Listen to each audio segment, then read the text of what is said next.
Missed an episode of your favorite podcast? Choose from over a decade of content in our archives, not just the latest episode. All free at GCNlive.com. This is your call to action. Get prepared, America. Economy, survival, energy, disasters. This is USAPrepares.com. Informative radio, educational radio. Interact now by emailing instructor@USAPrepares.com or text at 434-390-7953. Class, please take your seats. Now, your instructor, Vincent Finelli. Everyone all set, cocked, locked? And when I say cocked and locked, I mean it. And I also mean prepared for what? For everything. You know, Boy Scout motto, be prepared. That's what we're talking about. Be prepared for everything that comes your way. You know, I said correctly to USAPrepares.com. We're delighted you're with us in class today. Brad is engineering the broadcast in Minnesota, GCN. I am Vincent Finelli. We broadcast 2 hours from the farm, high atop the Missouri Ozark Mountains. If you'd like to call us today, we'll pay for the call. 866-582-9933. 866-582-9933. And if you'd like to listen, I'll give you a different telephone listen line. 605-562-4080. 605-562-4080. Also, you know, the other number is 605-477-3249. Both numbers work, and, you know, if one's busy or tied up, you can call the other. I'm delighted to introduce to you your newest USA Prepares instructor. He's joined the faculty. His name is Michael Olson. He's a broadcaster. Food Chain Radio, right here on GCN. Also heard tape delay with USA Prepares on Republic Broadcasting Network. His broadcasts air live 7 to 9 a.m. Pacific Time on GCN on Saturdays. Welcome, Michael Olson. Well, thank you so much for having me, Vincent. We're delighted. Michael, your website, metrofarm.com. Local farms, local food, local money. What does that mean? It means exactly what it says. Going back home to food, taking our audience back home to where food is local again instead of from 2,000 miles away.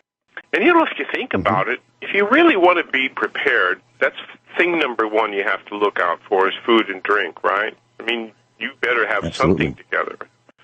And we have grown so far away from our food these days as we city folks. It's just, you know, we expect to be able to go to the grocery store and find food. Wouldn't take much, you know, for that food to just disappear, and then what? We're in big trouble. So when we talk about preparedness, food to me is so very much a foundation of the whole plan. Okay. Well, Michael, I'm a farmer, as you know, and as our class knows. I raise black cows here in the Ozark Mountains of the state of Missouri. Our farm is 241 acres. It's about close to the average size farm here in Missouri. And farming is difficult. And some people might say that I can't do it. It's too much. It takes too much equipment. It takes, you know, tractors, maintenance, implements, money. Did I say money? Money. It's endless. And then the breakdowns and the repairs. It's a lifestyle. It's an ongoing lifestyle. It's a wonderful lifestyle, but it's not for everybody. But I think what you're saying with Metro Farm is that you can make it work with less land, less machinery, less cost, less, and still come out on top. Is that right? That's exactly right. And let me take you back a little bit, Vincent, if I might. I was working for David Brinkley at NBC Magazine, and we were producing a story on survivalists up in Southern Oregon. Of course, they're called preppers now. Words change, but not much else does. So we were standing high on a hill overlooking the Rogue Valley of southern Oregon, doing an establishing shot, where this is where the talent stands in front of the camera and says, "Beyond you can see the Rogue Valley of southern Oregon. This is where the survivalists hang out." And down in the valley, you could see all of these beautiful little ranchettes, ranches that had been subdivided up into survivalist retreats. But nobody was doing anything. Nobody was growing anything. And, to the Montana farm boy in me, I just found that amazing. And on a sudden impulse, I turned to our guide, who was a publisher of survivalist tracts, and I said, "Nancy, we should make a pamphlet on ways to make money with those small parcels of land." Nancy said, "Michael, that's a wonderful idea." 2 months later, I get a call from Nancy. "Nancy, Michael, I sold your book." "Oh? What book?" Well, there it was. Nancy had a publisher. She had a publicist in the Empire State Building. I was all ready to go, except I didn't have the slightest idea what to do on pamphlets on who makes money farming small parcels of land. So I went to the Census of Agriculture as a start, and started thumbing through the pages of statistics. And I learned that whereas the average acre of farmland, this was quite a while ago, whereas the average acre of farmland in the state of Iowa was making somewhere in the neighborhood of $313 per acre per year, the average acre of farmland in the city limits of San Francisco was making close to $80,000 per acre per year. And I saw that statistic, and I thought, this is really interesting. First of all, it really fouled up my assignment, which was figuring out how survivalists way out in the country could make money farming small parcels of land. It refocused everything onto the city and to the metropolitan region, actually. Not so much the city itself, but the metropolitan area. And so that became kind of like this whole change in how I saw the world. I'm like a Montana farm boy. My grandfather's farm was 360 acres, irrigated acres. So I was always thinking, that was small. Now I'm looking at very small parcels of land. So we went about looking for people who actually were doing this, and we found them. And the funny thing about it was that they were all very different. They were old and young. They were male and female. They were growing all kinds of different crops in all kinds of different settings, but they were all doing the same thing. They were growing high-value specialty crops for people with cash money and city folks.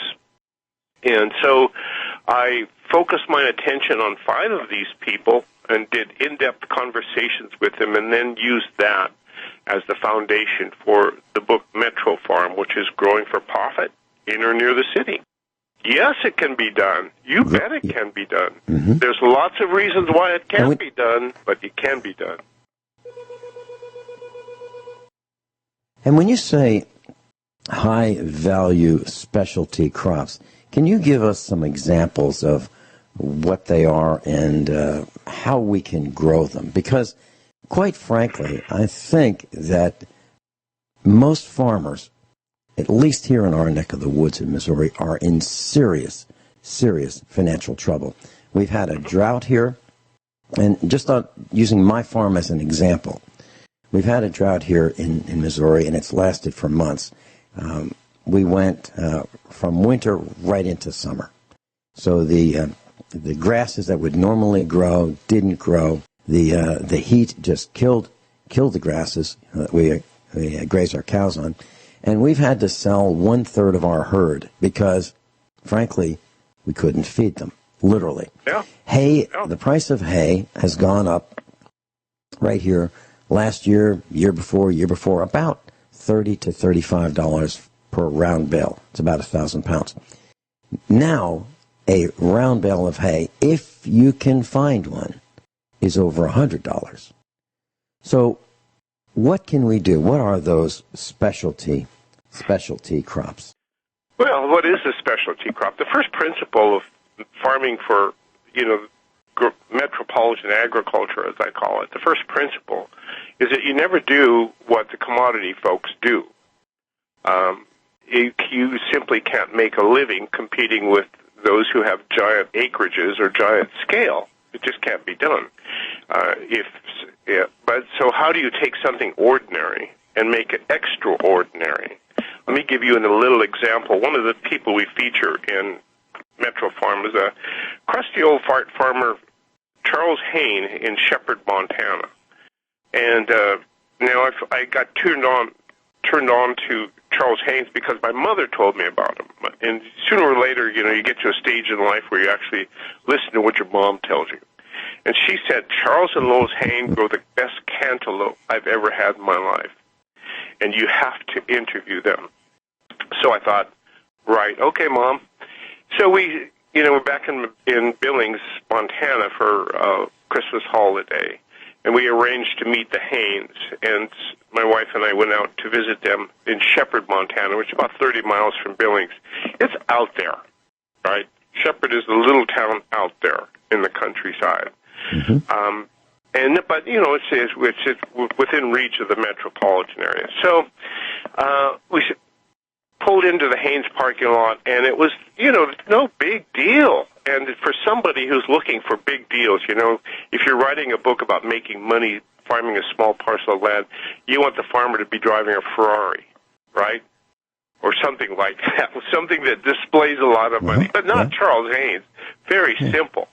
And in fact, he and his wife looked just exactly like Grant Wood's American Gothic. I was almost flabbergasted.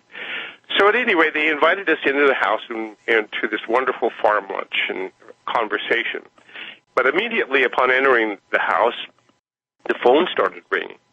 And Lois Hain would go over with a little notebook, and she'd make notes. And this is winter. The winds are howling. It's freezing outside. The snow's blowing across the fields, and they're taking phone calls. So after a while, I thought they must be taking book or bets on something, or I didn't know what's going on. So I asked them, what are you taking all the phone calls for? And Charles said, we're taking reservations for our cantaloupe crop. And I said, excuse me? Yeah, that's right, we're taking reservations for our cantaloupe crop. So he showed me a newspaper, the Billings Gazette, 30 miles away. Little 3-line classified ad in the Gazette said, reservations now being accepted for Haines Country Gardens cantaloupe. Now, you can buy cantaloupe anytime, even in Billings, Montana. Yeah, Michael, they ship it in. Hold that thought. Go ahead. We're going to a break. We'll be right back. Plus, I'm delighted to be broadcasting with Michael Olson. He's joining us as a faculty member today.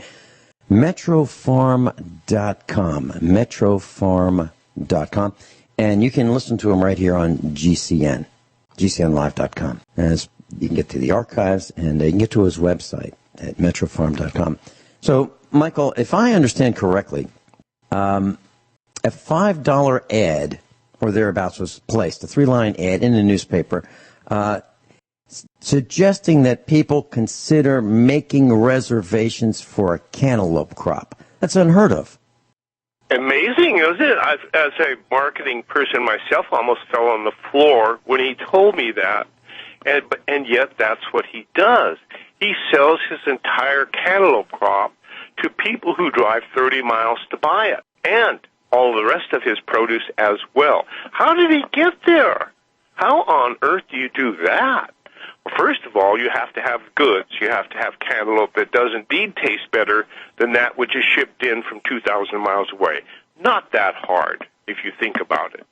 When you're producing fine, ripened cantaloupe from biologically rich soil, you're going to produce some cantaloupe that really tastes like delicious cantaloupe, like my mom said, the best cantaloupe she's ever had. So you have the goods, you have that cantaloupe, but then how do you get the world to know about it? How do you reach into that little town, metropolitan area of Billings, Montana, and let the world know that you have something really special? Because if they don't know about it, your cantaloupe is going to be the same as that cantaloupe on the shelves that you can buy for half the price, or maybe even a quarter price. And you won't have to drive 30 miles to get it. So you have to be able to figure out how to go into that marketplace and let the world know that there is something very, very special in that cantaloupe. And if you do that, they'll drive the 30 miles to get your cantaloupe. You know, I often give lectures to high school students, college students about food. One of the things I love to do is take eggs. I buy eggs from the farmer's market, and I buy eggs from the supermarket. And I take these eggs to the classes, and I hold up one of each. Here are 2 eggs.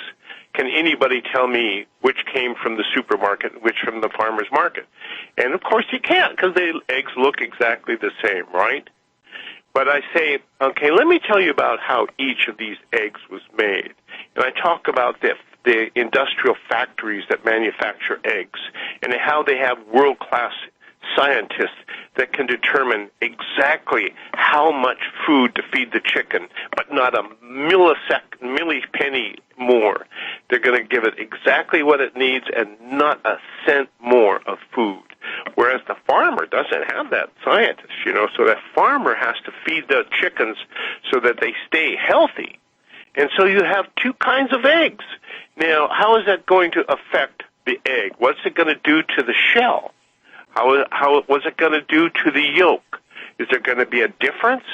So what we have then the kids do is we have to crack the eggs and put them in saucers, and then they look at them, and they feel the thickness of the eggshell, and they look at how the egg itself stands up as it's sitting in there in the saucer, and the color of the yolk, and how whether it stands up or lays flat.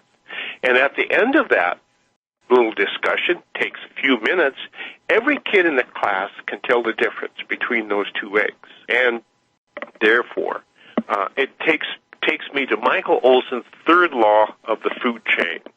You know, having done 1,160 radio shows about food, I come to, you know, observe that certain things hold true, so I fashion them into 3 laws of the food chain.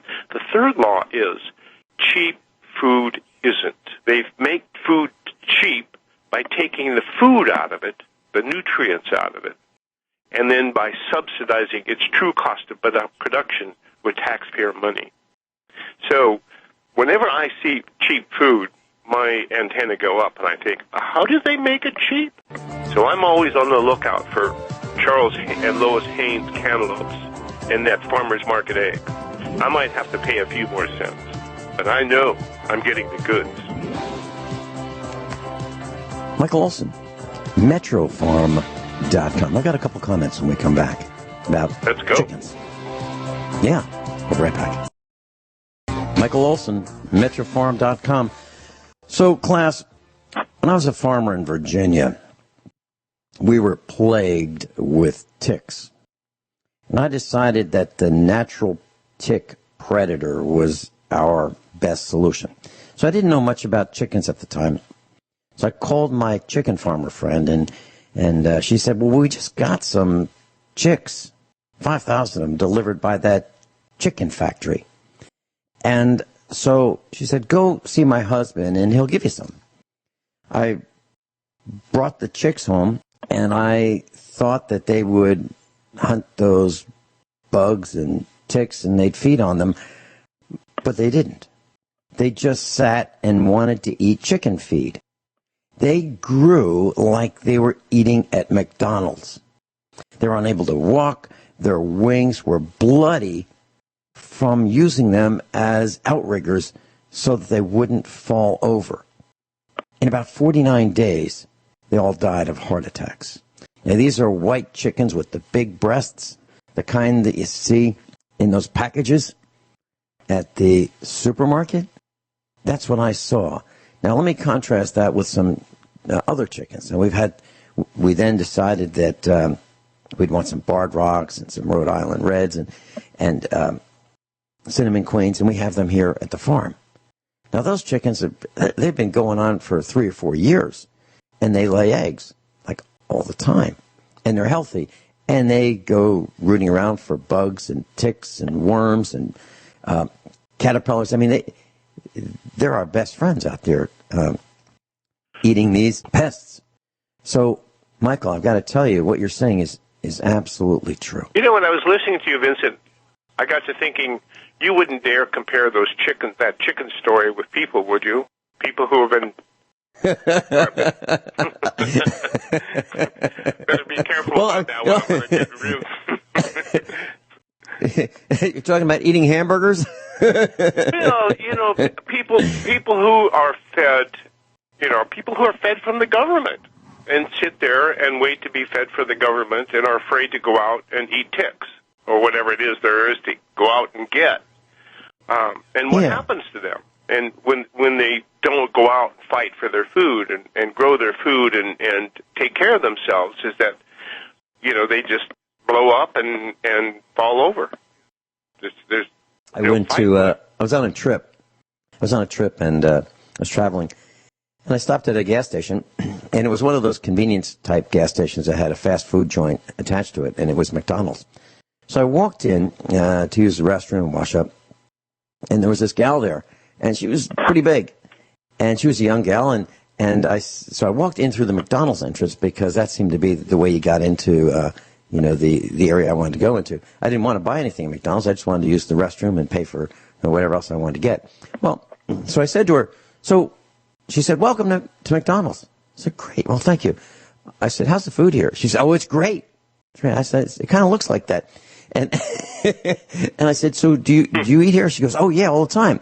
Now, there was a guy about my age who was kind of watching this, and he was kind of laughing because he was thinking that this gal was really wearing those hamburgers. I mean, they were, So you're right.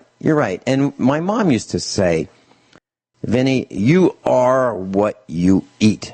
You are what you eat." Now, some people say you are what you feed, but, the simple form is you are what you eat. And I think that's absolutely true. I look at my mom, who ate very, very well. And she outlasted her brothers and sisters. She outlasted them. She lived by far longer because her food choices were so much better. Food is medicine. Let your food be your medicine. Yep. Even to that. You and I know a guy. He's a farmer in Virginia in the Shenandoah Valley. Joel Salatin. His name, Joel Salatin, and Joel Salatin is quite an interesting farmer. Way different. Can you share with our broadcast classroom the story about Joel Salatin and the long line? Sure, I'd love to.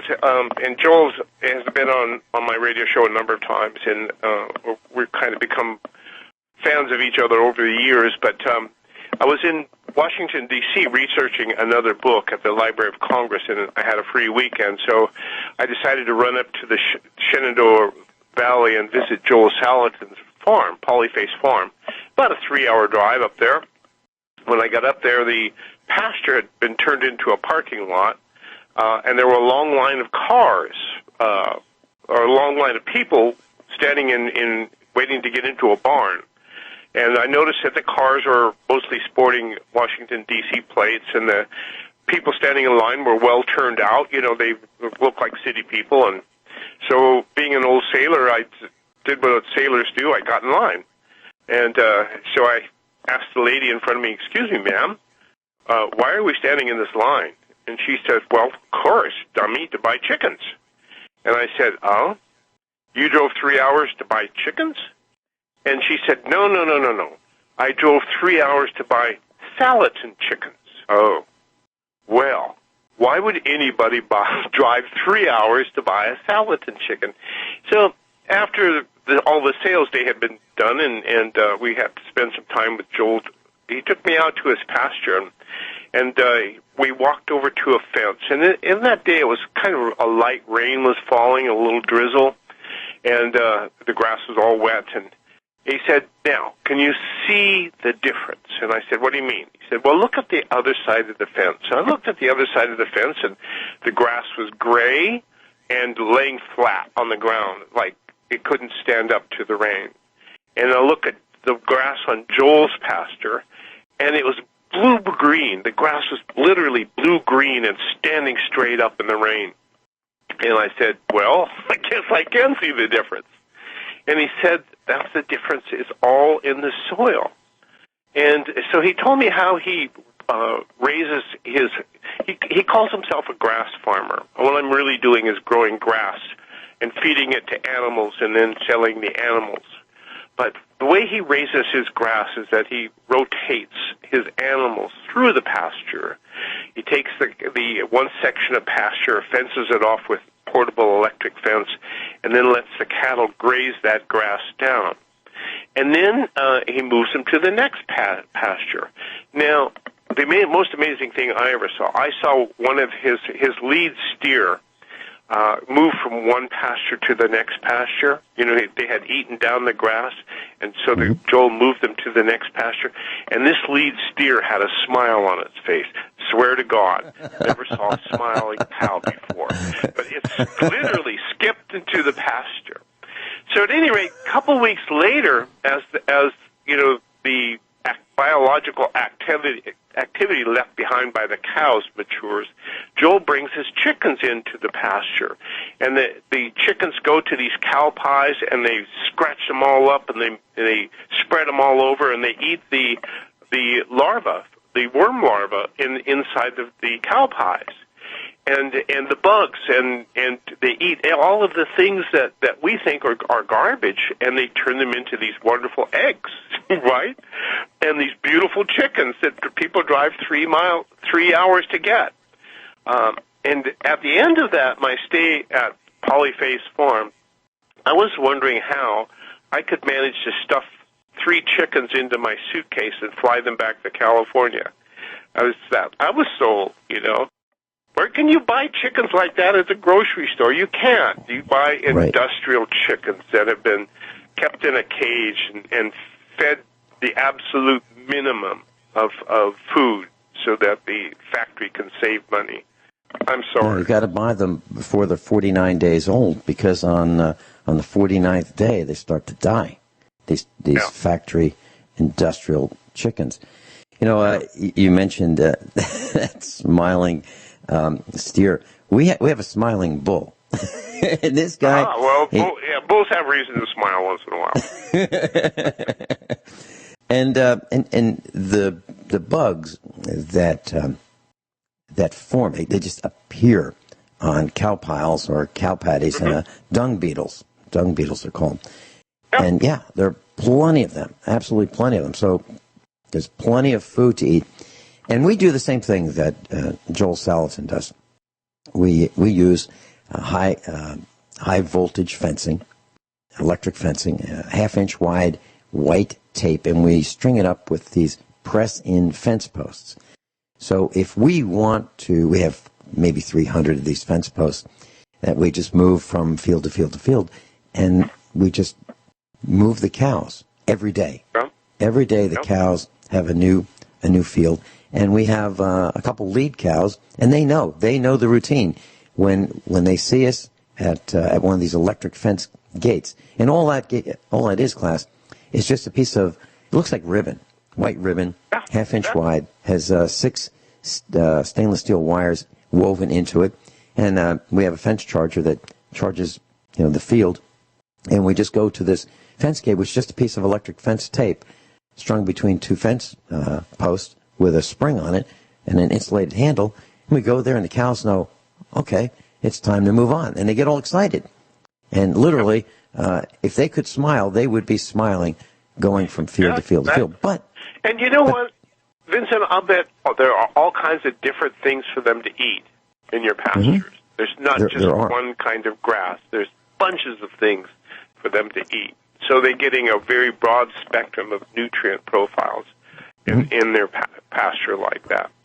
Absolutely. We have a saying here at the farm: if the cows will eat it, it's not a weed.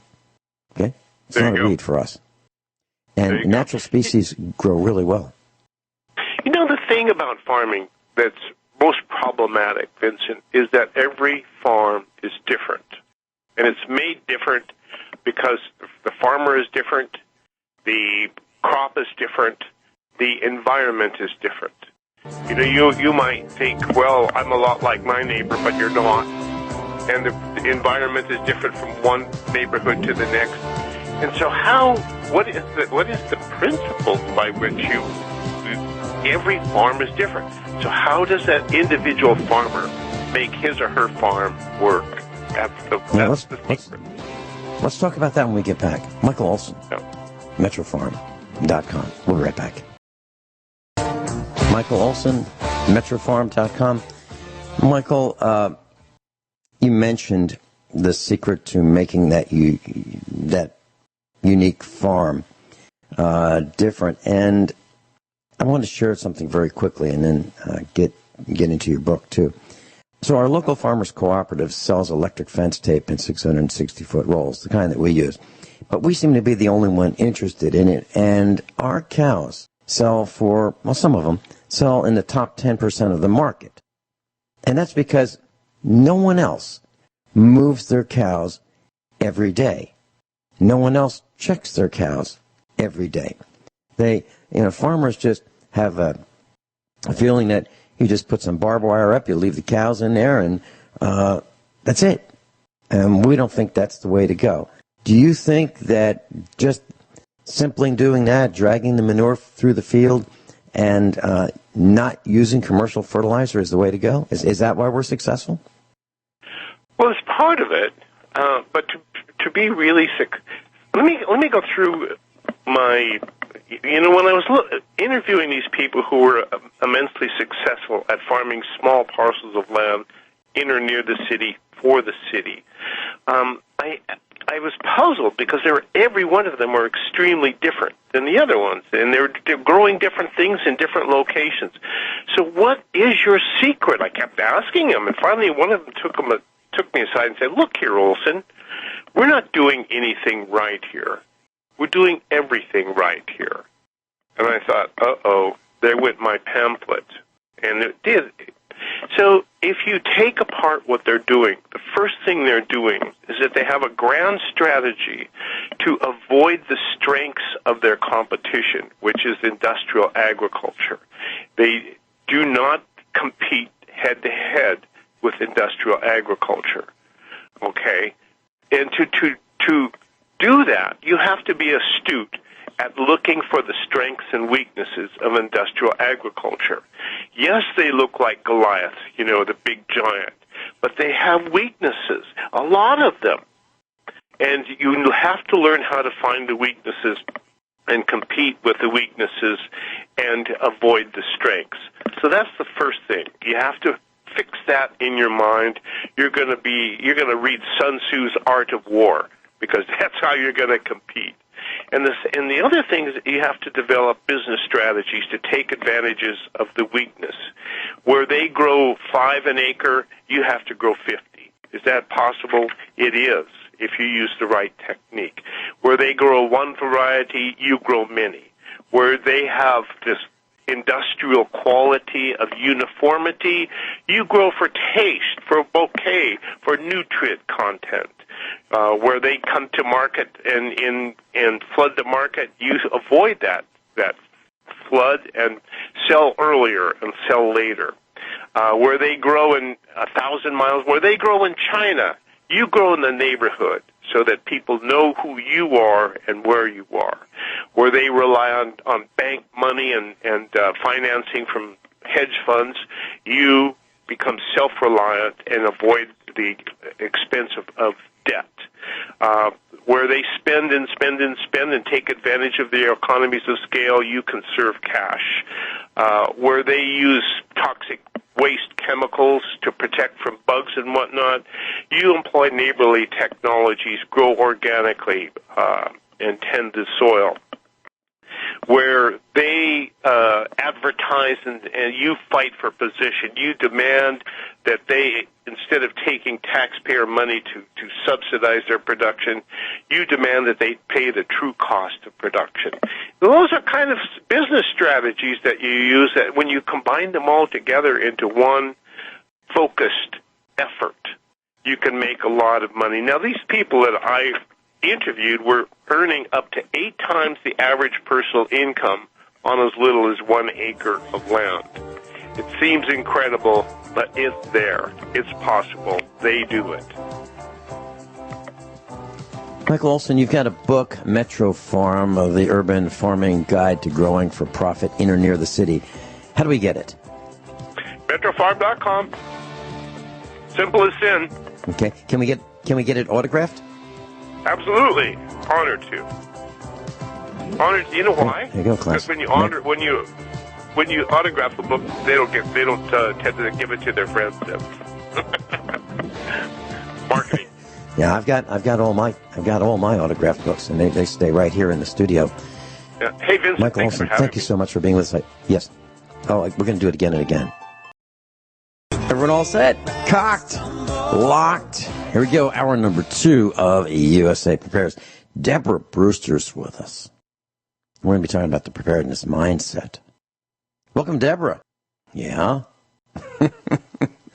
So, Deborah, are you there? Or... I'm here, and I anguish every time I'm about to make these phone calls because I meditate upon the reality of just really where we're at in this country, and it's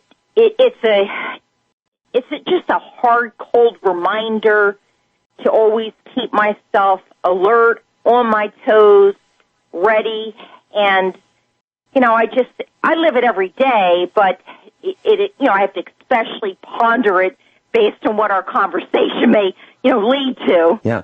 Class, Deborah Brewster is a USA Prepares instructor. I know her personally. She's been to our farm.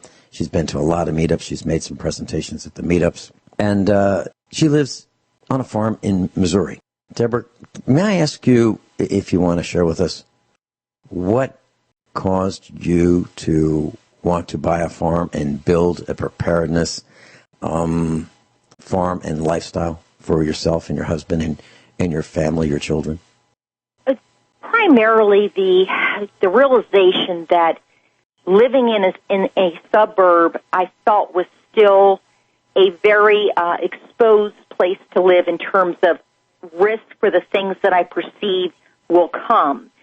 And really, I believe that ultimately we can talk a little bit about, what those issues may be or beliefs may be, but just that I feel like having city water, my water source being, relying upon a municipal provider, having my sewer, relying upon the city sewer, trash service, just neighbors, too many people, too many unprepared people, too many people with, low moral values. Just trying to remove myself from anything that I perceived could be a risk as what I believe is about to come upon this country. And, there's so many things that can happen. I mean, obviously you can have people thinking Planet X or, Yellowstone's going to go off or, just New Magic. I mean, there's so many different things, natural disasters that potentially, could happen. And I don't totally rule them out. I mean, look at the volcano situation. Yellowstone, I think, with the Ring of Fire and everything that exists and is happening from Japan to Hawaii, this stuff is real. But do I think that that's the most immediate thing that I'm likely going to experience? It's a little bit further down on my list of what are the possible risks that I need to prepare for. And there's two that I think that are just so real on a day-to-day basis, and that has to do with the financial collapse of the U.S., the dollar as the U.S. reserve, or the world currency, the reserve currency, and what the impact will be if our whole economy, the dollar, collapses. And it's going to be a global, effect. I mean, we are a global society, and so, it could even happen potentially in Europe and then come here, but I believe that the dollar is very, very vulnerable. United States has made so many wrong decisions. We're gluttons. We overindulge. We spend beyond our means. We're just an enslaved country. We're an enslaved people. I mean, think about it. Do we really have our freedom? You can't even buy a piece of land in the country, and I have the burden of worrying, am I going to always be able to pay the property taxes? We are an enslaved people in this country, and we are, add to that we're so dependent upon for other people to provide our essentials of our life, because so many people don't take responsibility for their life. They're on their EBT card, they're free medical, they're free this, they're free that, and then it just further enslaves the rest of us that want freedom. And so the whole dollar scenario, I think, is so real. I think that we are on the precipice of this thing blowing up. And then next to that, for me, it's the threat of nuclear war. I mean, some people weren't alive maybe during the Cold War, and I wasn't, but they just think that this whole thing is gone away. But when you look what's happening in China, and then you go over with Russia and Turkey and, all the Middle East, there's so many hot spots. And the weapons that are out there, they're more powerful, 100 times more powerful than they ever were during Hiroshima and things of that nature. And it's just, those are two real threats. War, just unbelievable, weapons of destruction, and then the financial collapse. And those two could happen simultaneously also. I've got a couple comments on what you just said. Tonight, as our class knows, I'm going to be on stage in Lebanon, Missouri at the Laclede Electric Cooperative annual meeting. And I wrote, the CEO asked me to tell a little bit about us, our family. So here's a paragraph that I'm going to say tonight. I'm going to read it verbatim. And this is about the Finelli family. Here it goes. In early 2000, we could clearly see that our country was in trouble. Roads were falling into disrepair. Power failures were becoming more commonplace. Taxes were increasing in every way imaginable. Mrs. Finelli and I looked for the best place to bring our family, my mother, father, and our children. We found it right here in Wright County, Missouri. Clean air, clean water, a minimum of electromagnetic radiation, and far away from the people who were causing the decay of our country. That's what I had to say. Wow. And that's similar to what you were saying. Is that right? Absolutely. Okay. Let me say something else. You were talking about preparedness. A few years ago, I was in Utah and in the Salt Lake City area, and I met this man, and he wanted to bring me to his house, and I agreed. And he wanted to show me something, but he didn't want to because he'd never shown anybody before. It was a bunker that he built in his basement. And he lives in a suburb, and he had, without his neighbors knowing it, slowly built this bunker. We call it a bomb shelter if you want. Concrete walls, food, water storage, water filtration, a toilet, a bathtub. And he lived in a suburb that was, he had about an acre. And this property was near the bottom of this hill in the suburb. And he asked me what I thought. And I looked at the bathtub, and I said to him, sewage runs downhill. And when the sewage treatment facility stops because of a grid failure, an electric power grid failure, your bathtub is going to start filling up with sewage that's running downhill from everybody above you. And he panicked. What do I do? I said, well, for starters, you can take out that, pop-up drain, and you can get an expandable rubber plug, at the big box stores in the plumbing department, and you just put this in and screw it in. But that's only going to buy you about 16 inches because water is going to, and sewage is going to overflow through the bathtub overflow in the front of the tub. It's going to start filling up from there. So you need to figure out what you're going to do with that. And then if you solve that problem, water is going to back up and sewage is going to back up through the toilet. And you have to figure out what you're going to do about that. And then if you solve that problem, which is pretty difficult, then you're going to have water coming and sewage coming in from the sink drain. And, panic struck him right then and there because he didn't think about that. And it's all true. I totally appreciate it. When I did live in the suburbs, I had several rental properties as well, and we put backflow preventers in to stop the sewage from coming in on all of our rental properties because we had walkout basements and things. And we just didn't want that as a possibility. I even went as far as trying to, I literally put flyers on every neighbor's door trying to create a community like survival, that we preparedness group within my community. Did it several times. Even the kids came out for trick-or-treating, and I'd put flyers in their food thing, like their little bags, whatever they were collecting the candy in, as well as the candy. And just everything trying to get my immediate neighbors, involved, wanting to participate.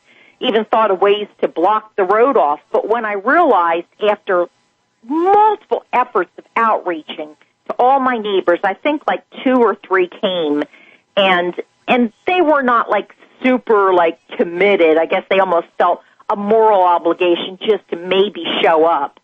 And literally I just threw that out. I realized that, and they were not going to get prepared themselves for their own family, let alone as a community, that I just needed to think about removing myself from that situation and moving out to a rural area.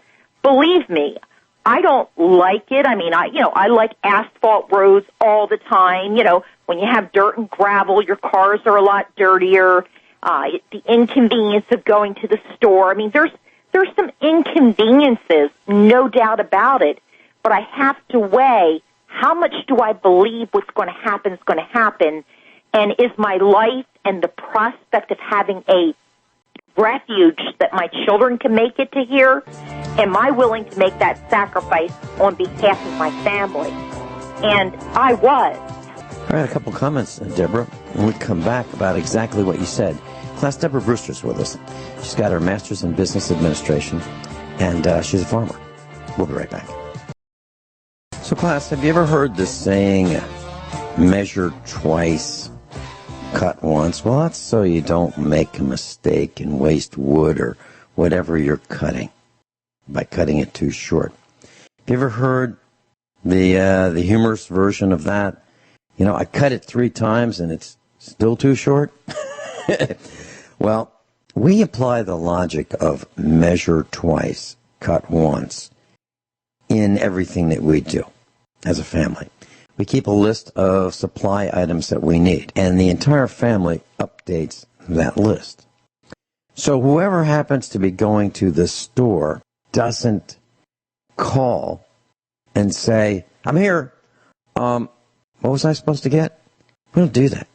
We know before we go why we're going and what we're going to get. We make every trip count. Why? Because it's a minimum of 50 miles for us to buy anything. 50 miles. And that's what life on the farm is like. So you have to be way, way, way more deliberate in everything you do. And I believe that's what Deborah was conveying to us. Is that right?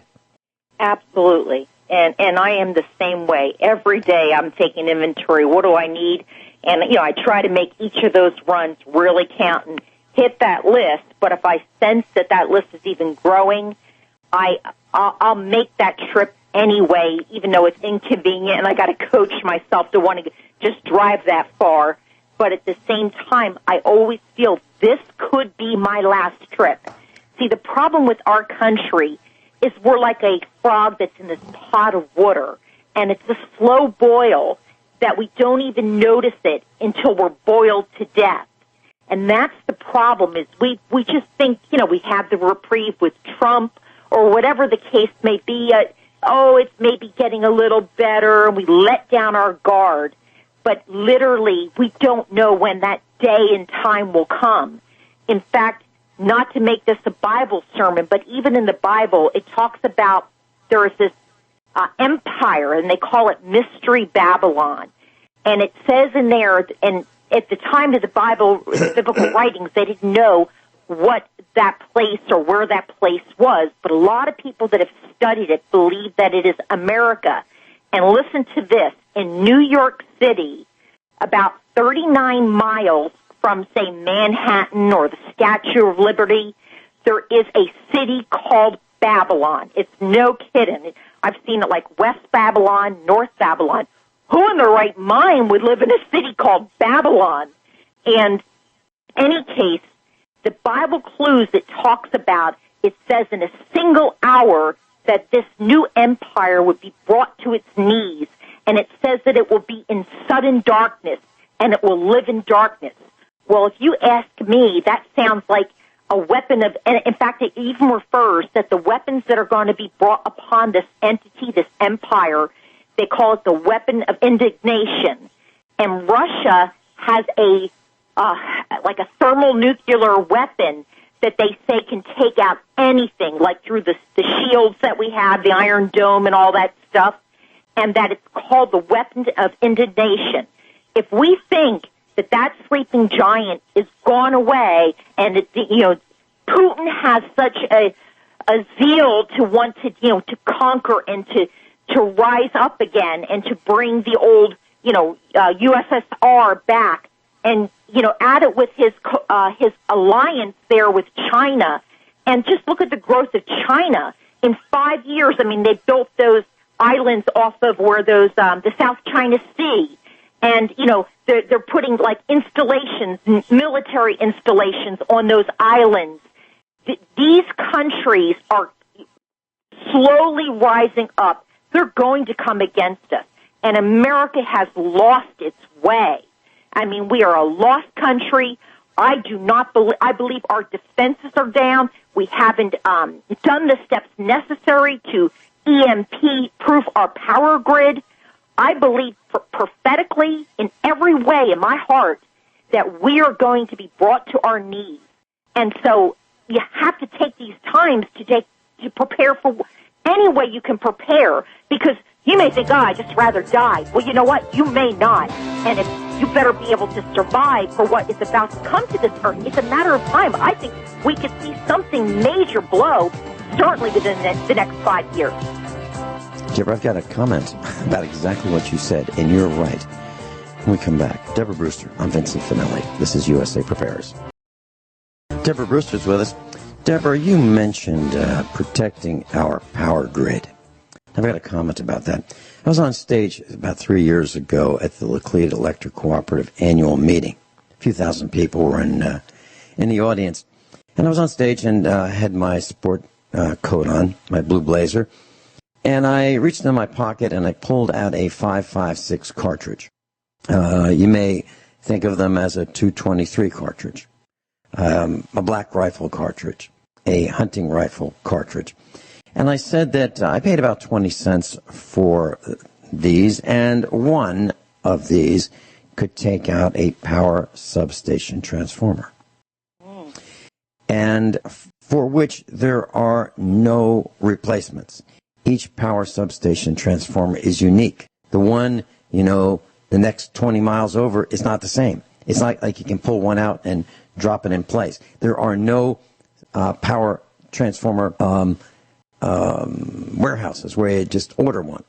They're made overseas, and the lead time is about 2 years to get one. Well, we don't make them in the United States. 2 years later, I was running for office again, and a man in a suit came up to me, and he said, "Do you have that bullet with you?" And I said, "The cartridge?" "No, I don't." He said, "That was idiotic." Now, those were his words. "That was idiotic." I'm quoting him. "That was idiotic." Who is he? Well, he's the husband of one of the members of the board of directors for Laclede Cooperative. I said, "You really think that was idiotic?" He said, "Yes." I said, "Well, I can't help you. I can't help you." That's funny. I talked with the chief engineer at Laclede Electric Cooperative before I went on stage, and I said, "Is this true?" I knew it was true. I just wanted to hear what he had to say. He said, "It's absolutely true."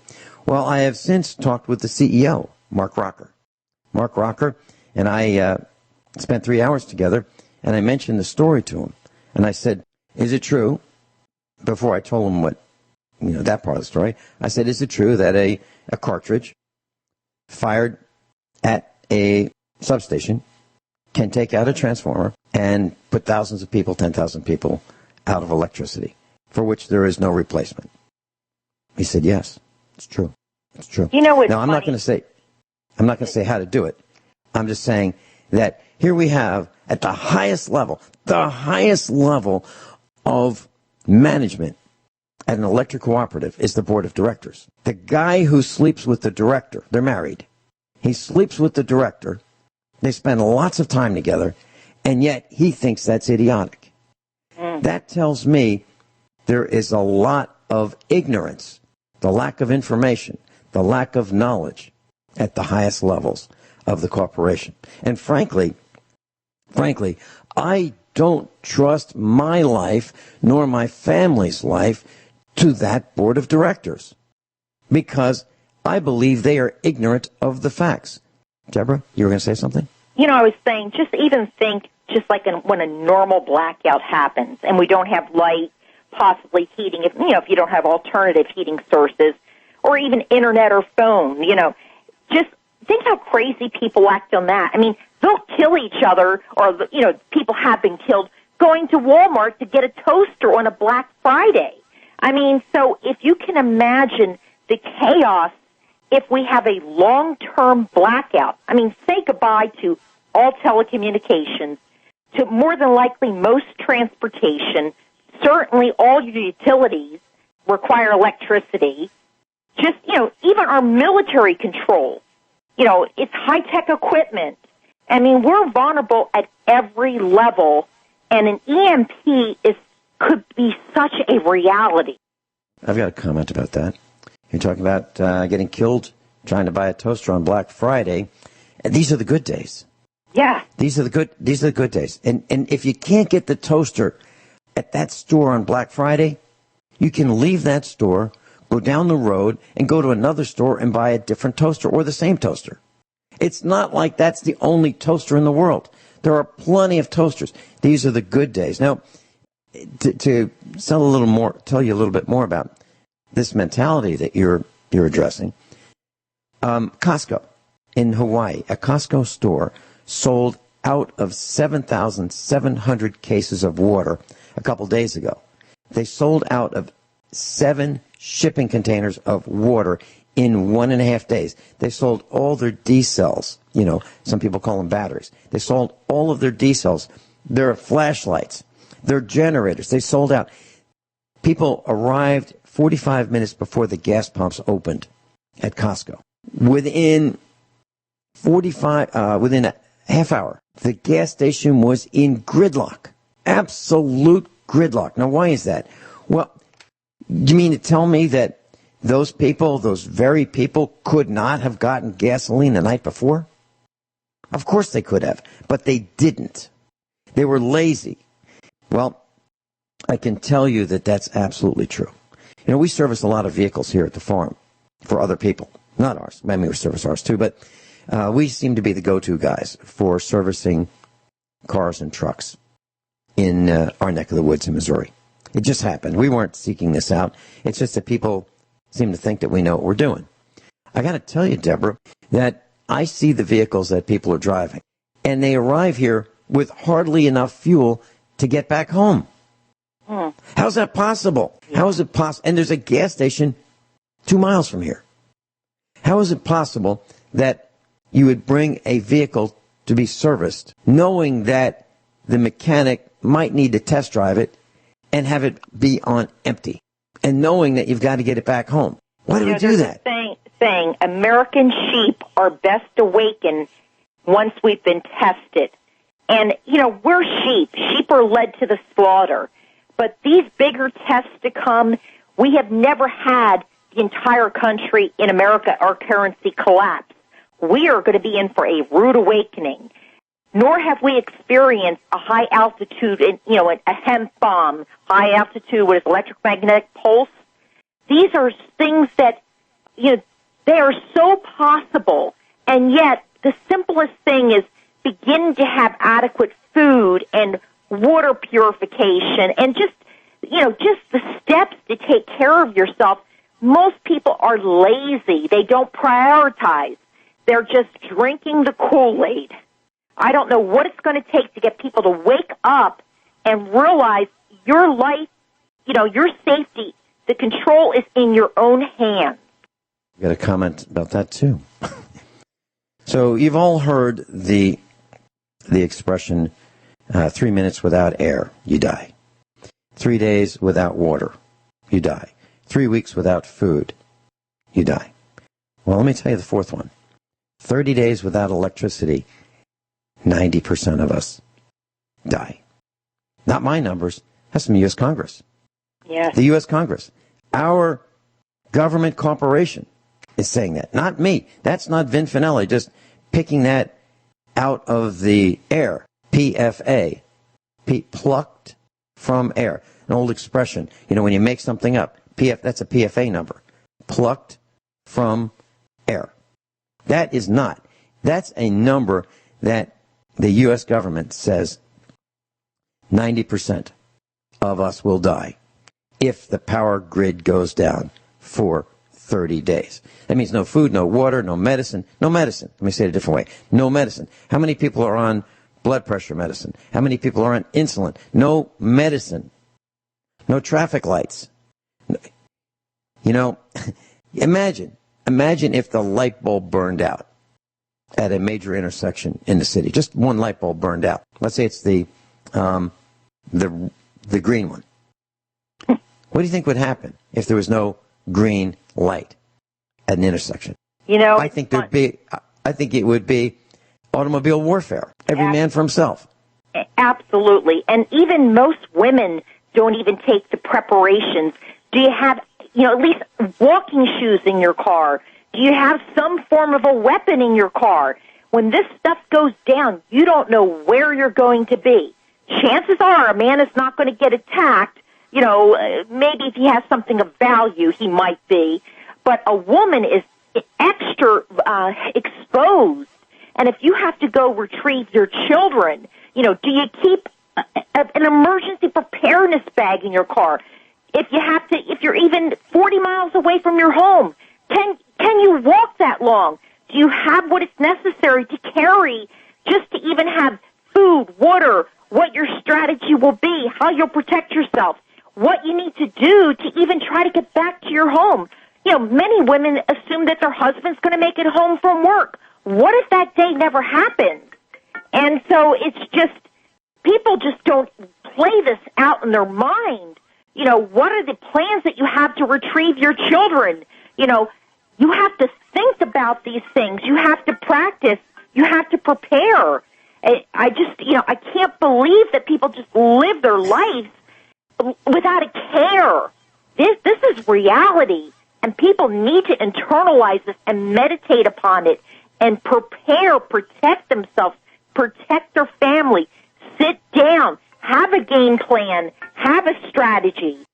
Deborah, I went to the Chinese factory tool outlet, also known as Harbor Freight, and I bought a breaker bar, a half-inch breaker bar, which is something you can put a socket on to change your tire. I've got one of them in each vehicle, right by the driver's left side. Okay, so it's reachable at all times. And I keep it there in case I ever need to change a tire or to tune up a Predator if I need to. Okay, so if I need to have something in my hand to even up the score a little bit, if there are more than one Predator, I've got this breaker bar. I also have a hammer in my car, a claw hammer. Why? Because I might need to break out my own window if some guy crashes into me and the car catches on fire or the truck and I can't get the door open. I can use the hammer to break my own window. We'll be right back. Deborah, too many people are lazy. It's too much trouble to do almost everything. Last year, I was greeting people at the Laclede Electric Cooperative annual meeting. They were in line waiting to register for free prizes and to vote. So I was shaking hands and I said, I'm Vincent Finelli. I'm here to lower your electric bill and lower my electric bill. And some people said the most unbelievable thing to me. They said, quote, I'm okay with my electric bill.